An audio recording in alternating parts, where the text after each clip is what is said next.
Hello my viewers, welcome back to the channel. About a video title, you know what this video is about. It's my third straight video in one sitting. Like that, I was in the mood to do all these videos right now, so I might as well. But in my opinion, on the video title, as you guys know, who had the biggest impact as a rookie for the Steelers, I was going through this question. I was looking around at the guys we drafted, and it's a lot of good guys there too. Keanu Ben, I think gonna be nice too. Herbig is going to be nice too. But those are two big names that kind of hit to my head. JPJ and Herbig. I feel like their situation and their position they're in, they'll be able to shine a lot more than some of the other guys like that. Broderick Jones, I think he's going to do a good job his first year too. But being an offensive tackle and stuff like that, and he'll have a lot of expectations too as well. Like that too, as like you're gonna be like a lot of like pressure, a lot of expectation. I think he'll do well too because he's been on the national team back to back and had a lot of expectations of being great at Georgia and stuff.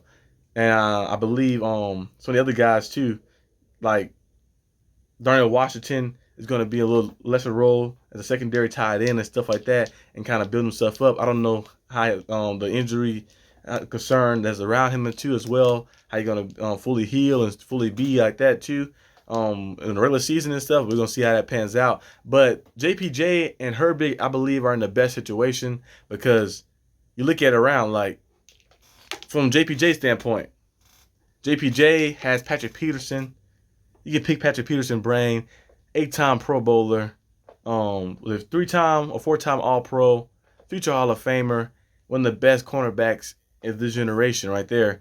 Patrick Peterson is a good leader too. He's not a guy who's just going to harbor all the information. He's going to spread the information. He's going to talk to the guys. He's going to help the guys and be a leader. He was a leader with the Cardinals. He was a leader on the defense with the Vikings and stuff. He can go out there and just play. And he's still got something left in the tank. He made some plays last year. I think he had 4 interceptions last year, 4 or 5 interceptions. He go out there and make some plays still too as well. I think having him and having Minkah Fitzpatrick, who is, I believe, the best safety in the league, 3-time first-team All-Pro, 3-time Pro Bowler as well, and just very dynamic piece added. One of the best trades. Gonna go down as one of the best trades in NFL history. I think Minkah Fitzpatrick being there with you and JPJ having those guys around him like that, like kind of have like a little cushion like too. You have Patrick Peterson on that side, have Minkah behind me, stuff like that, and like it kind of like helps you play with no training wheels and help you play a little freely. Cause you like, I got those guys around me too. And I can learn from those guys too. And the transition, him being around a Steeler organization before, his father being a Steeler and being an assistant coach here before as well too, is going to be a great transition for him. I think he should have the biggest impact this year for the team like that, because it'd be an easy transition for him. He can play freely. We won't have to worry about like being kind of like overly pressured like that. It'd just be like an easy transition and it'd be easy, just easy play for him really. Cause like that, I think he can go out there and just play with no training wheels and just go and just ball out for the Steelers as a cornerback too. I know, of course, Levi Wallace. I can't think of his name. Levi Wallace is there too as well. He made some plays last year too, but I think Joey Porter Jr. can beat him out for cornerback too. Levi Wallace to be put in different spots here and there like that as a rotational piece too as well. But I think Herbig is my other pick too. I know I said one player to impact, the most impact, but I think Herbig can be a close second for me because I think him being around TJ Watt and Alex Highsmith and being in that position where like TJ Watt and Highsmith gonna get a lot of attention. Let's say for instance, you like a rotation, you coming in like, hey Herbig, come in, like that. You coming in like that because like he'll be a rotational piece early on like that, working his way up like that too as well. Kind of like how Alex Highsmith was. They put him in here and there like that and kind of like give him some reps and stuff, and then he kind of got an opportunity to be a starter. Now I don't think Herbig gonna be a, because hopefully keep Alex Highsmith around like that too, like that. So having all those guys would be great. And I think Herbig going out there and you have TJ Watt getting all the attention, Alex Highsmith getting all the attention, you go out there and just like, I'm gonna go out there and make some plays. I think it'd be easier for you. The pressure would be kind of off of you to go out there and play freely as well too, because they're getting a lot of the attention because teams seen what Alex Highsmith did last year, 13.5 sacks, right? 13 or 14 sacks. And he should have been a Pro Bowler, really. Should have been considered maybe for All-Pro team because he was playing very good football.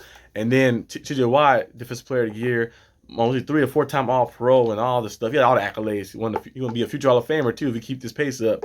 But all like just having like being around those guys like that and just having that like that freedom too. He's like, hey, they got all the attention on them, the pressure's on them. I can just go out there and just be this kind of relief piece like that. It's kind of like being a 6-man on a great team like that too. Like how Jordan Poole was last year for the Warriors and they won a championship. He went out there and played freely like that. He had it looked like a super a lot of expectations. They didn't want him to go out there and just make plays. Go out there and just play, just be you, just play you like that. Steph Curry had to worry about, he was the leader of the team.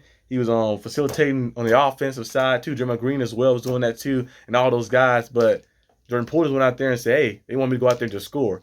They're going to tell Herbert to go out there and just hunt. Just go out there and do that like that. Go out there and just do that and just play yourself like that and just be out there with no expectations. Just going out there and just being a rotational piece. I think he's going to make a lot of splash plays as well as in his rookie year.